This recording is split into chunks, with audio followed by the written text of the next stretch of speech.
இப்போ விஜய் வந்து எம்ஜிஆரா, அவர் என்ன எம்ஜிஆரா அப்படின்ற மாதிரி கேக்குறாங்க.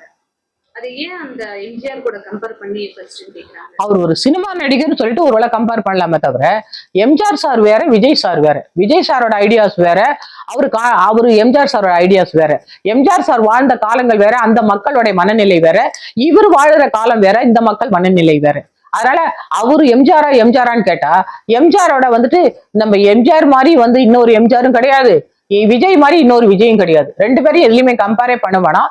ஒரு சினிமா நடிகருக்கு வேணா கம்பேர் பண்ணலாமே தவிர, ஆனா எம்ஜிஆர் சார் வேற, விஜய் சார் வேற. ரெண்டு பேரும் வெவ்வேறு தான்.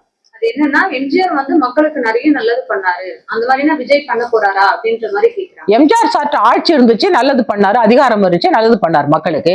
விஜய் சார்ட்ட வந்துட்டு ஆட்சி கொடுத்தாதானே வந்துட்டு அவர் நல்லது பண்ணுவாரு. அவர் வேற, அவர்கிட்ட அரசாங்கம் இல்ல, ஆட்சி கிடையாது, அதிகாரம் இல்ல.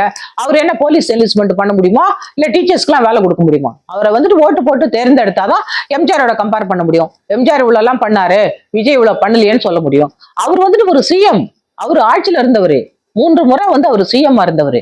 இவர் இன்னும் வந்துட்டு ஒரு கட்சி தான் தொடங்கி இருக்கிறாரு, ஒரு கட்சியோட தலைவர் தான்.